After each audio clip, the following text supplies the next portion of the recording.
இன்னைக்கு நம்ம ஒரு மிக முக்கியமான சிவன் கோயிலுக்கு போறோங்க. மலை மீது இருக்கிற ஒரு பாடல் பெற்ற ஸ்தலம், மிக முக்கியமான ஒரு சிவன் கோயில். பற்பல அதிசயங்கள், ஆச்சரியங்கள், அற்புதங்கள் நிகழ்ந்த ஒரு தலம் தான் இந்த ரத்னகிரீஸ்வரர் திருக்கோயில் ஐயர் மலை. இந்த மலையில் அவ்வளவு சிறப்பம்சங்கள் இருக்குது. நிறைய ஒரு அதிசயங்கள் இந்த மலையில் நிகழ்ந்திருக்கு. இந்த மலை அவ்வளவு சிறப்பு வாய்ந்த ஒரு மலையாக கருதப்படுது. ஆனால் இந்த மலையோடைய இவ்வளவு சிறப்புகளும் நிறைய பேருக்கு தெரியறதில்லைங்க. இந்த ஒரு காணொளி மூலயமா இந்த மலையோடைய சிறப்புகள் நிறைய பேருக்கு போய் சேரும்னு நம்புகிறேன். இந்த காணொளியை நிறைய பேருக்கு பகிர்றது மூலயமா இந்த கோயில் பற்றியும் இந்த மலையை பற்றியுமான விவரங்கள் நிறைய மக்களுக்கு போய் சேருங்க.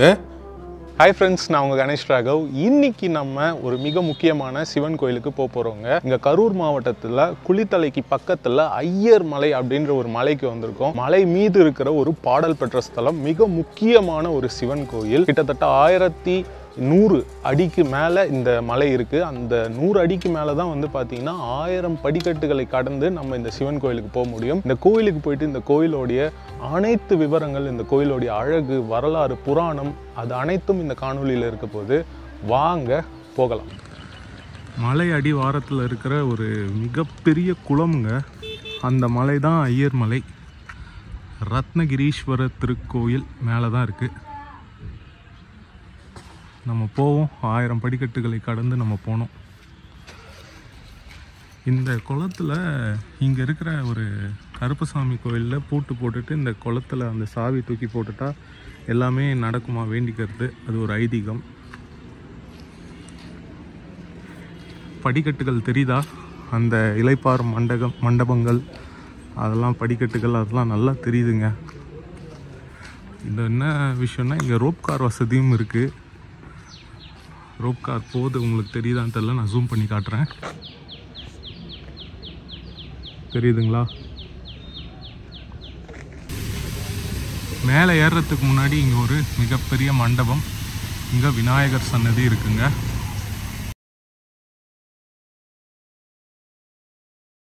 கீழே இருக்கிற மண்டபம்ங்க.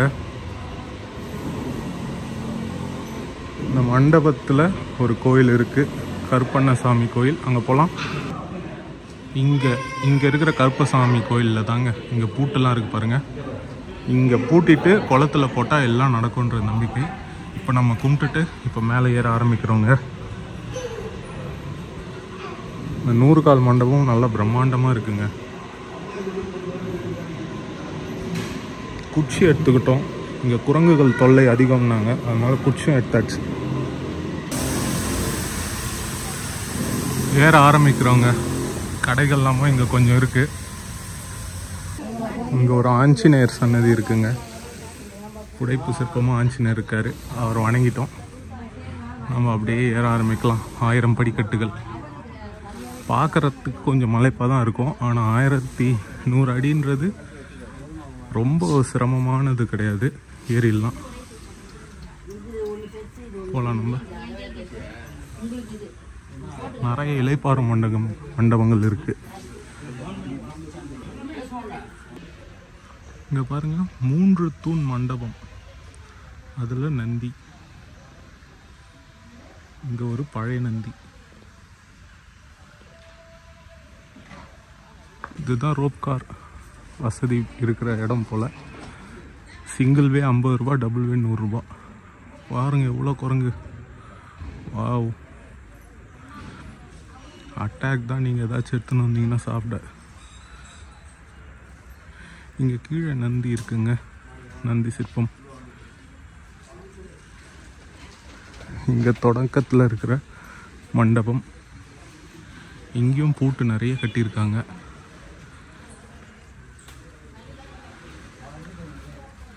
நம்ம மேலே ஏற ஆரம்பிக்கலாங்க. ஓ மை காட், எவ்வளோ இருக்குது பாருங்கள்.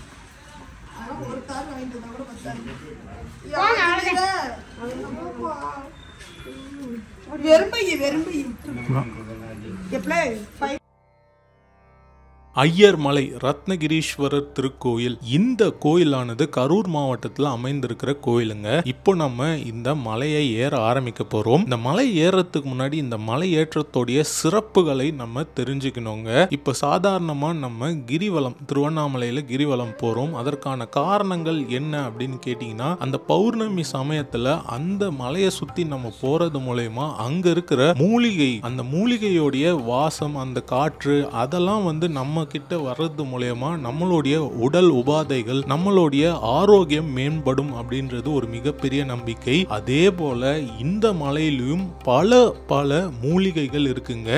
இந்த மூலிகைலாம் நமக்கு வந்து அதோடைய மகிமைகள் நமக்கு சேரணும்னா நம்ம இந்த மலையை நடந்து ஏறி போனோங்க. அதிலும் இந்த சிவபெருமானை எப்படி தரிசனம் பண்ணணும்னா அதுக்கு ஒரு வழக்கம் இருக்குங்க. அது என்னன்னா, காலை நேரத்தில் காவேரி கரையில் இருக்கிற கடம்பர் கோயிலில் இருக்கிற சிவபெருமானை தரிசனம் பண்ணிட்டு நடு பகல்ல இந்த ரத்னகிரீஸ்வரரை தரிசனம் பண்ணணும்னு சொல்றாங்க. மாலை நேரத்தில் திரு ஈங்கோய் மலையில் இருக்கிற சிவபெருமானை தரிசனம் பண்ணணும் அப்படின்றது ஒரு ஐதீகமா இருக்கு. ஒரே நாள்ல இந்த 3 சிவன் கோயில்களையும் தரிசனம் பண்ணணும். அதுலயும் 2 மலை கோயிலுங்க. இப்படி ஒரு நாள் உங்களுக்கு அமைஞ்சதுன்னா அவ்வளவு அற்புதமான நாளா அது கண்டிப்பா இருக்கும். இந்த மலை ஏறுறவங்களுக்கு அனைத்து உடல் உபாதைகளும், இரத்த கொதிப்பு, மூட்டு வலி, தோல் சம்பந்தமான வியாதிகள், பற்பல வியாதிகளுக்கு தேவையான அனைத்து மூலிகைகளும் இந்த மலையில் இருக்காங்க. இந்த மலை ஏறுவது மூலயமா அந்த மூலிகையோடைய மகிமைகள் நமக்கு வருது அப்படின்றது ஒரு மிகப்பெரிய நம்பிக்கையா இருக்கு. இந்த ஒரு மலையில எந்த தியானம் செய்தாலும், மந்திரங்களை பிரயோகம் செய்தாலும், இந்த உடற்பயிற்சி, யோகா, அந்த மாதிரி எது செஞ்சாலுமே அது பன்மடங்கு நமக்கு திருப்பி அதோடைய பலன் வருதாங்க. இதனால இந்த மலை அவ்வளோ ஒரு மேம்பட்ட ஒரு மகிமைகள் கொண்ட மலையா கருதப்படுதுங்க. இங்கே ஒரு சின்ன பெரிய பாறைக்கு கீழே ஒரு சன்னதி, சகுன குன்று அப்படின்னு போட்டிருக்கு.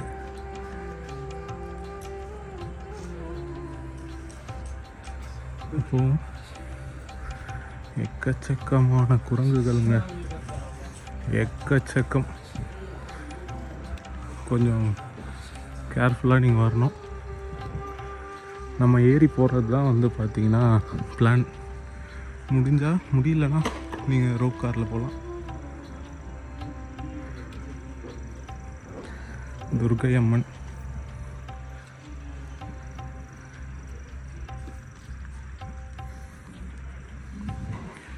விநாயகர் சன்னதி,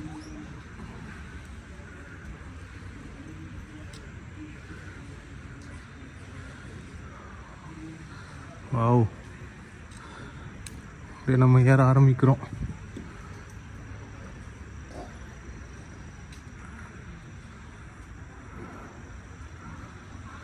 பார்த்தீங்களா, இன்னும் கொஞ்சம் கிட்ட வந்துட்டா மாதிரி இருக்குது. பாதி ஏறிட்டா மாதிரி ஒரு ஃபீல் ஆகுது. நிறைய மலைகளில் நம்ம செப்பல், ஷூ போட்டு போகலாம். ஆனால் இந்த மலையில் அந்த இதுவும் இல்லை. ஏன்னா கீழே கோயில்கள் இருக்குது. அதனால் கீழே நம்ம செப்பல் விட்டுட்டு வர மாதிரியான சூழல் தான் இருக்குது.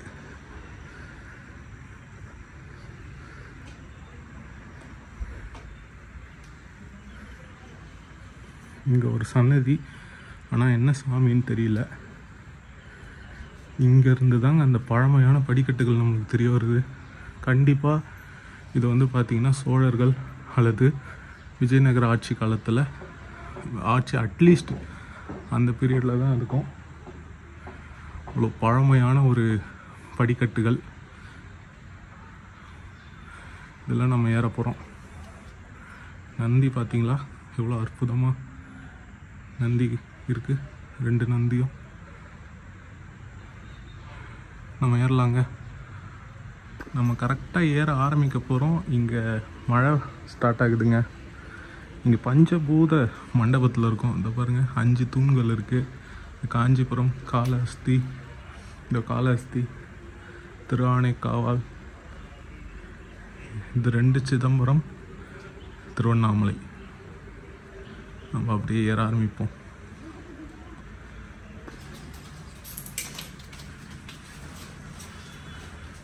கொஞ்சம் நெட்டாக இருக்க மாதிரி தாங்க இருக்குது.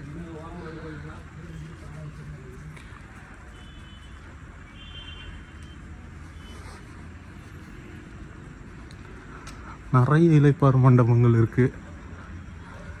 நிறைய பேர் உபயம் பண்ணி நிறைய பேர் இந்த மலை ஏறுற அடியாருக்காக எல்லாம் பண்ணியிருக்காங்க.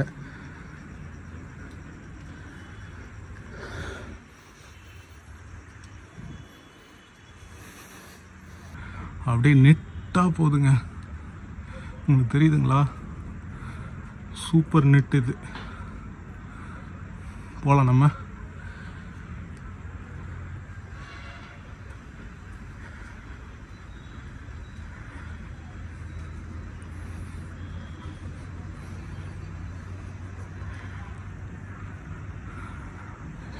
நல்லா இயற்கை சூழ்ந்து இருக்கு.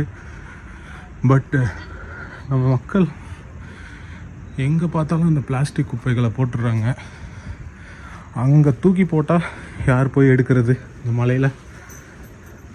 அதுவும் இவங்களுக்குலாம் அதெல்லாம் என்னன்னே தெரியாது. இவங்கெல்லாம் அதை பார்த்து என்ன பண்ணுவாங்களோ. குச்சி இருக்குது என்கிட்ட வராத.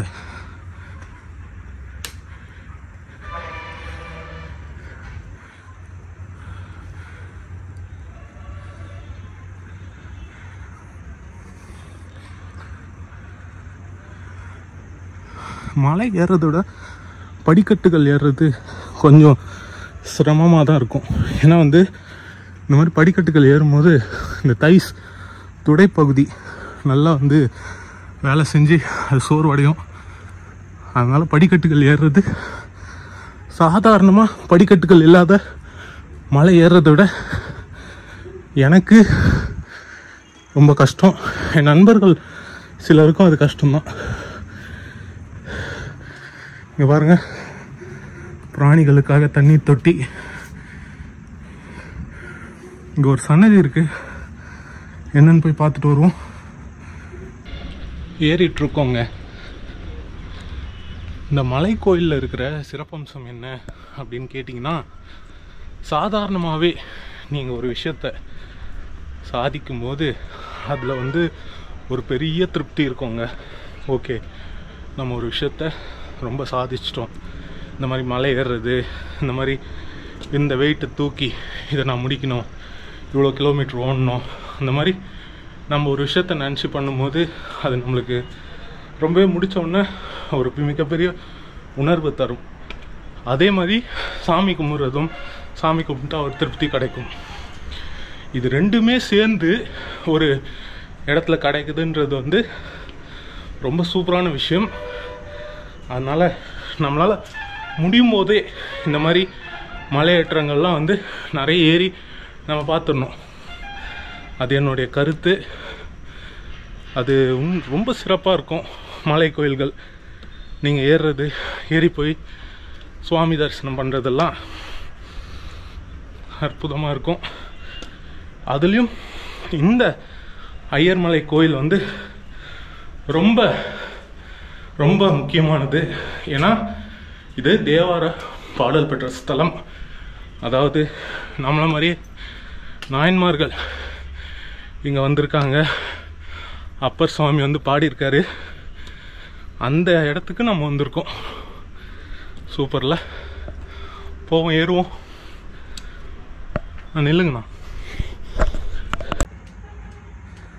ஒரு விநாயகர் இருக்கார் உள்ள. ரொம்ப என்ன சொல்கிறது, எதுவும் இல்லாமல் தான் இருக்குது பூஜையெல்லாம். இங்கே பாருங்கள், அப்படியே இங்கெல்லாம் போகலாம் போல். ஆனால் ஆபத்து. இந்த மாதிரி இடத்துக்கெலாம் தெரியாமல் நீங்கள் போகக்கூடாது. ஒரு அடியிலையும் நமக்கு ஆச்சரியங்கள் தரக்கூடியவை தான் காடு, மலை, வாழ்க்கையே அப்படி தான். ஸோ ஒரு ஸ்டெப்பையும் நம்ம பார்த்து வைக்கணும். ஒரு 300 படிக்கட்டுக்கு மேலே ஏறி வந்துட்டோங்க. இங்கே இப்போ இருக்கிற இலைப்பாறும் மண்டபம் பாருங்கள், பழைய காலத்தில் மன்னராட்சி காலத்தில் இருந்த ஒரு மண்டபம். மேலே அந்த கொக்கிலாம் இருக்குது. மேபி இது ஒரு ஊஞ்சல் மண்டபமாக இருந்திருக்கலாம், இல்லை இலைப்பாறும் மண்டபமாகவும் இருந்திருக்கலாம். ஒரு 573 படிக்கட்டுகளை கடந்துட்டோங்க.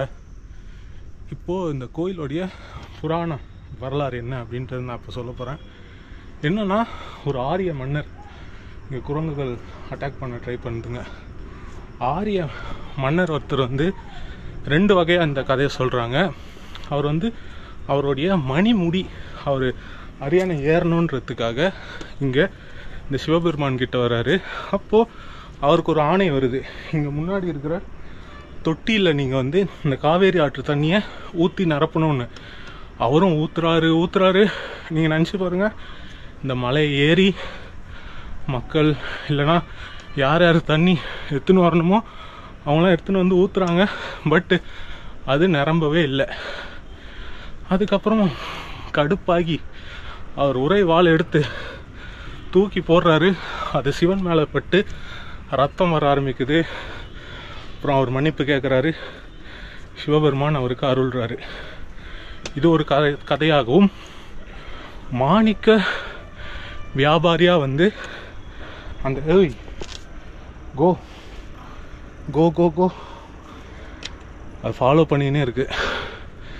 மாணிக்க வியாபாரியாக வந்து சிவபெருமான் மாணிக்கத்தை மன்னனுக்கு தரேன், நீ அந்த இதுவை நிரப்பணும் அப்படின்னு மன்னரிடம் சொல்லியிருக்காரு. நிரப்ப முடியல. அந்த மாணிக்க வியாபாரிய பொறுமை இழந்து வெட்டுறாரு. அப்போ சிவபெருமான் தோன்றி அவருக்கு அருள் பாலிக்கிறாரு. இதுதான் ரொம்ப மூச்சு வாங்குது அந்த கோயிலோடைய புராணம். இப்போது 640 படிக்கட்டுகள் வந்துட்டோம். நம்ம இங்கே கொஞ்சம் இலைப்பாரிட்டு போவோம். 689வது படிக்கட்டில் ஒரு இலைப்பாறு மண்டபம். இங்கே சப்த கன்னிமார்களுடைய சன்னதி இருக்குங்க. இங்கே பாருங்கள், ஒரு மிகப்பெரிய பாறை அப்படியே நிற்குதுங்க. சம பிரம்மாண்டமாக இருக்குது. அப்படியே இந்த பாறைகளுக்கு நடுவில் குகை மாதிரி சப்த கன்னிகளுடைய சன்னதி இருக்குங்க.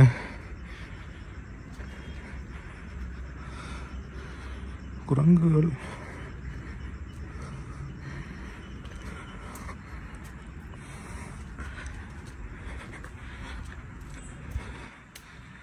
சப்த கன்னிகளுடைய சன்னதி.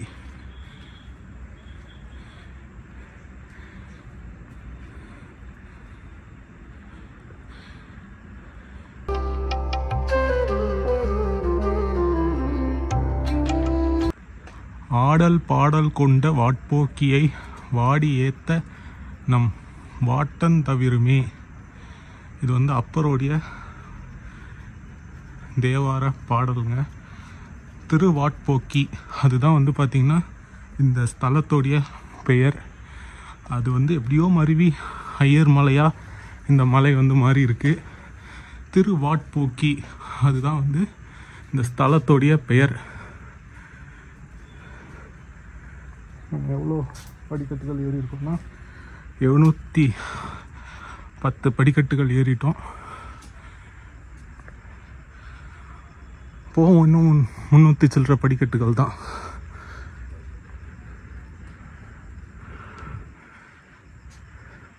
குச்சி இல்லாமல் வராதிங்க. பயம் இருந்ததுன்னா குச்சி எடுத்துன்னு வாங்க. பயம் இல்லைன்னா அப்படியே வாங்க.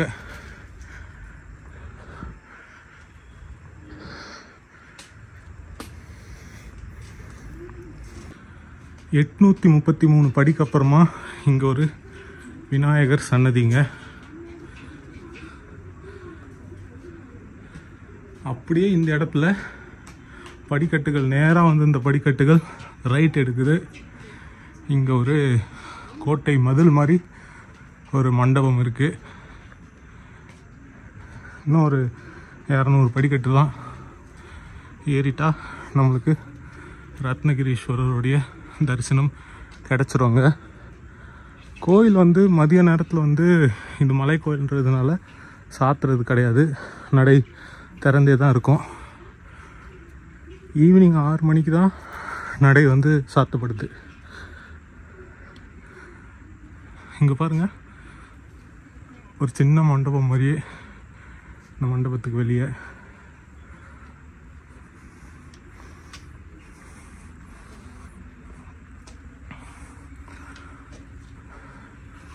861. ஒரு 600 படிக்கட்டுகள் வரைக்கும் நெட்டாக இருந்ததுங்க. அதுக்கு மேலே கொஞ்சம் சுலபமாக தான் இருக்குது. இந்த மலை ஏறுறதெல்லாம் பிடிக்கும்னா வந்து பாருங்கள். இல்லைன்னா உங்களுக்கு ரோப் கார் வசதியும் இருக்குது. ரோப் கார் இங்கே விட முடியுது. இதுக்கப்புறம் நடந்து தான் போகணும் போல். ரோப் காரில் வந்தால் கூட அதோ கோயில் போகலாங்க. ரோப் கார் நாய்கள் ரோப் கார் இங்கே தான். இங்கேருந்து போனால் 50 ரூபா. பேசாமல் போக சொல்ல அப்படி போயிடணும். இங்கேருந்து நம்ம ஏறி தாங்க போனோம். நான் கோயில் நிறைய கல்வெட்டு குறிப்புகள் பாருங்கள் அந்த சன்னதியில்.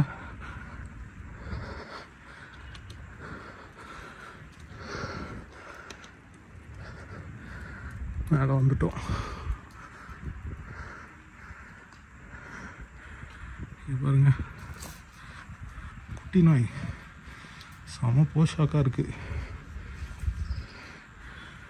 கல்வெட்டு குறிப்புகள், சுவாமி சன்னதி. போய் நம்ம சுவாமியை தரிசனம் பண்ணுவோம். அம்பாள் சன்னதி இங்கே இருக்குங்க. இன்னும் சுவாமி சன்னதி மேலே, இன்னும் மேலே போவோம் நம்ம. இங்கே ஒரு மண்டபம், பெரிய மண்டபம்.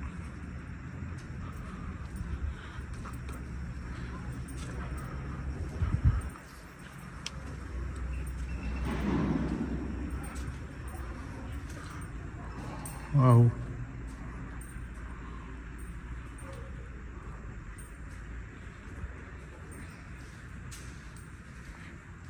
கொடி மரம், நந்தி பகவான், 63 நாயன்மார்கள் சன்னதி.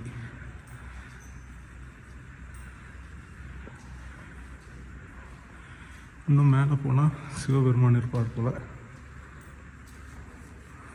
செம்மையாக இருக்குது.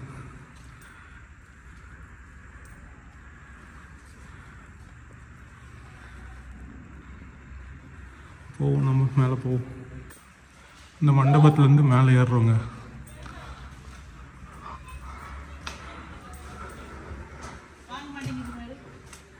எப்பயுமே எல்லா மலையிலையும் அந்த கடைசி நேரம், கடைசி கட்டம் சாமி பார்க்கறதுக்கு முன்னாடி கொஞ்சம் நெட்டாக கஷ்டமாக நீங்கள் போய் சாமி பார்க்குற மாதிரி இருக்கும். இந்த மலையிலையும் கொஞ்சம் நெட்டாக இருக்குது. போய் பார்ப்போம்.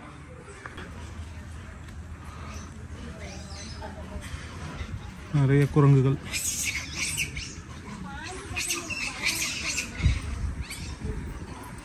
நான் ராஜஸ்தானில் மங்கி டெம்பிள்னு ஒரு கோயிலுக்கு போனாங்க. அங்கே இருக்கிறத விட அதிகமாக குரங்குகள் இங்கே இருக்குது.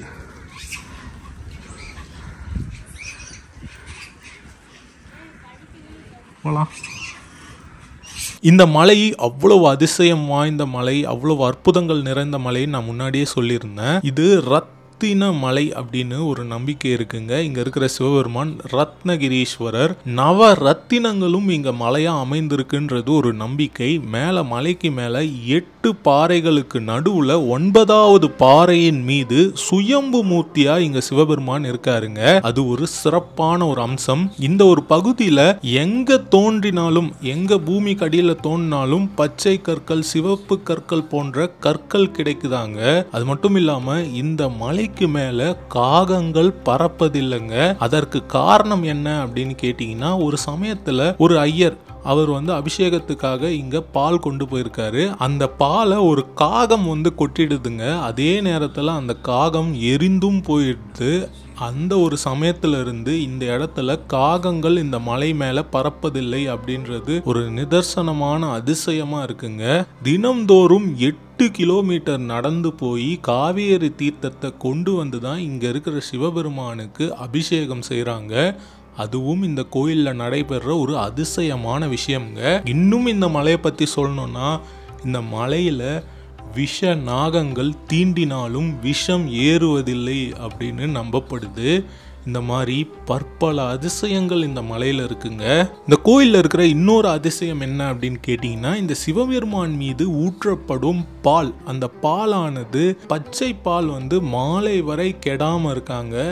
என்ன ஒரு கற்பூரமோ ஊதவத்தியோ விழுந்தாலும் இந்த பால் கெடுவதில்லை. இந்த கோயிலில் வேண்டுதல்கள் அவ்வளோ சிறப்புங்க. இந்த கோயிலில் என்ன வேண்டினாலும் கிடைக்கும்ன்றது ஒரு மிகப்பெரிய நம்பிக்கை. அதுக்கு உதாரணமாக இங்கே வைராகிய பெருமாள் அப்படின்னு ஒருத்தர் காஞ்சிபுரத்தை சார்ந்தவர், அவர் தனக்கு குழந்தை வேணும் அப்படின்னு சொல்லிட்டு இந்த சிவபெருமானை வேண்டியிருக்காரு. எவ்வளோ வைராகியமாக இருந்திருக்காருன்னா, அப்படி குழந்தை வந்துட்டா தன்னுடைய சிரசை இங்கே தருவதாக வேண்டினாருங்க. அதே போல் அவருக்கும் பார்த்திங்கன்னா குழந்தை பாக்கியம் ஏற்படுது. இங்கே சிவபெருமானிடம் தன் சிரசை சுவாமிக்கு காணிக்கையாக கொடுத்துட்டாருங்க. அந்த நாள்லேருந்து இங்கே அவருடைய சிரசு மேலே இருக்குங்க. அதற்கு தேங்காய் பால் அபிஷேகம் செய்யப்படுது. சுவாமி பூஜை முடிந்தவுடன் அவருடைய மாலை இவருக்கு தாங்க போடப்படுது. இது இந்த கோயிலில் ரொம்ப விசேஷமாக இவர் கருதப்படுறாரு. இவருடைய பாதம் மலைக்கு கீழே இருக்கு அப்படின்னு சொல்கிறாங்க. ரொம்ப ரொம்ப சக்தி வாய்ந்த கோயில் இந்த கோயில் அப்படின்றதுக்கு சாட்சியாக இந்த வைராகிய பெருமாள் இந்த கோயிலில் இருக்காருங்க. அதே மாதிரி நம்ம என்ன வேண்டினாலும் இந்த கோயிலில் நிறைவேறும்ன்றது ஒரு மிகப்பெரிய நம்பிக்கை. நான் முன்னாடியே சொல்லியிருந்த மாதிரி நிறைய பூஜைகள், ஆராதனைகள், தியானங்கள், அது எது செஞ்சாலும் இந்த கோயிலில் பன்மடங்கு பலனை நமக்கு திருப்பி தரோங்க. அவ்வளோ ஒரு முக்கியமான அற்புதமான கோயில் தான் இந்த ரத்னகிரீஸ்வரர் திருக்கோயில்.